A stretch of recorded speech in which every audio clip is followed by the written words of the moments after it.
Good morning from the north. It's fill test time. Got the tubing here running off into the sink. I'm going to test that too just by draining the top part of the tank into the sink. But we're looking for leaks. We're looking for wet spots and drips.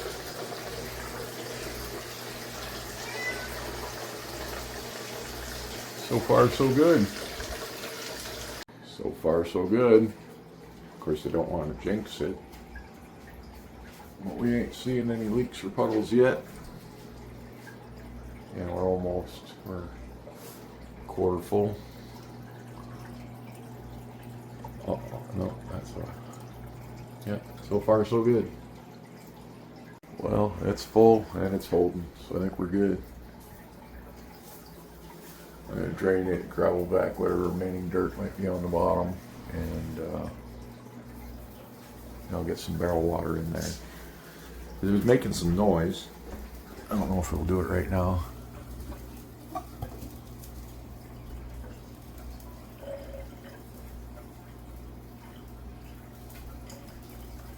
Seems to be not doing it now, so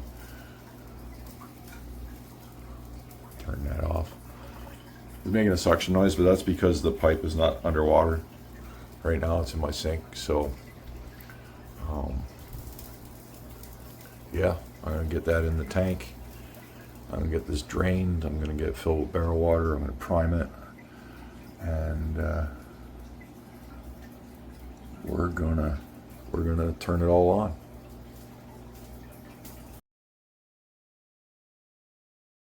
Well, good news is the 400 gallon per hour pump can pump water into this tank, albeit slow. So I can at least still do my water changes. They're going to take longer now until I get a new one. Ladies and gentlemen, success. Had one hiccup. The 400 gallon per hour pump I was using down here, it couldn't pump that high. So I had to use my water change pump and switch it out. 800 gallon per hour pump, and I had to dial it down to its minimum. It's probably putting 600-ish. I'm not even sure what the minimum setting does, but what it is doing is it's getting it up that high in the air. So we got really good flow rate going through this 30 gallon. It's making excellent surface agitation all the way across the tank. This is the overflow. The overflow is a pipe with a sponge filter over it. The sponge filter is sticking a little bit out of the water. The idea behind this is to stop the fry from getting sucked down the overflow. This should work. I've never seen anything like it. I'm sure some other people have done similar things. But this is me just grabbing random parts around my house and designing something that I think will keep the fry alive. So there's no filter in this tank. That's going to be the filter. And other than that, there's a heater controller and a heater and water coming in and leaving constantly. The water leaves here,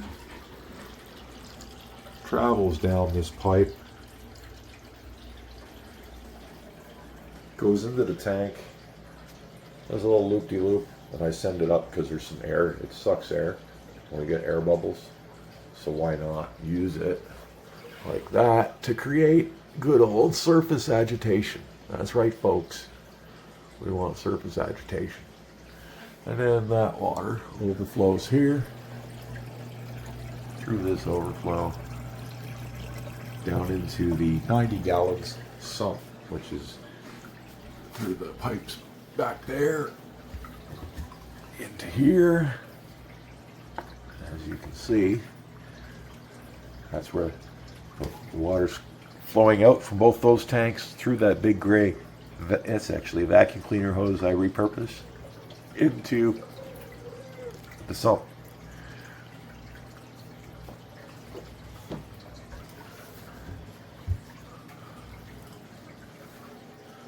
I put barrel water in there. I washed it first, I filled it, tested it with tap water, drained it, refilled it with barrel water, hit that with prime, and then linked it in. And here we are.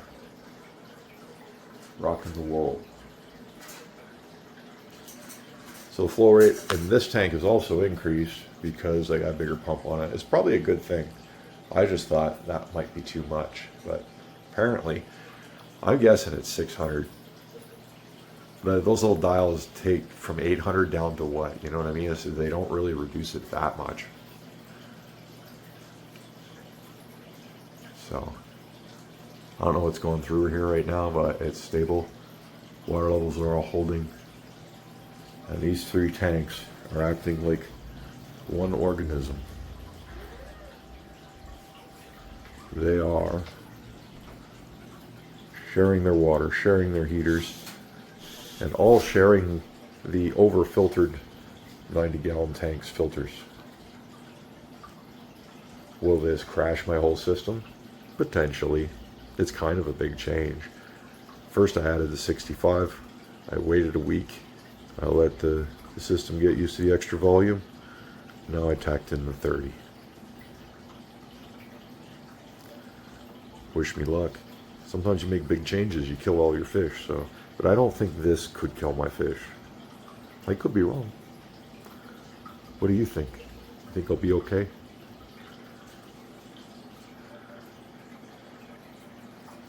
God, I love that. That's something else. Oh, that's a setup, my friends. Happy fish. All doing their thing. Show them the food. Everybody's like, yes, feed me, feed me.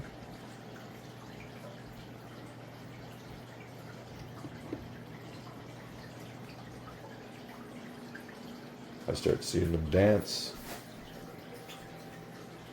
If it's a younger pair, I'll put them in the big tank so they can practice. If it's the experienced pair, they're going in that one. Actually, the only thing I haven't done now is put in the cone and the plates like those. So I'll do those next. And I just want to watch it run for a while. Make sure it's not going to slowly, you know, maybe it's filling up a little higher by a millimeter every 5 minutes, and then it's going to overflow in 2 hours.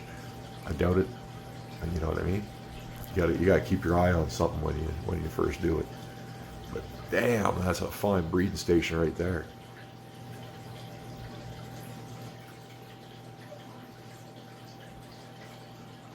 This one's a little different, but I think it'll work.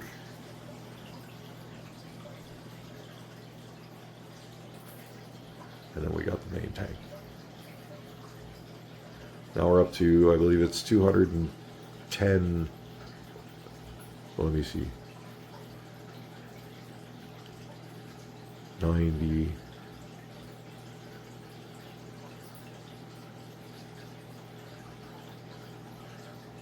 $215 gallons of water is in this system. Equivalent to a 220 gallon tank.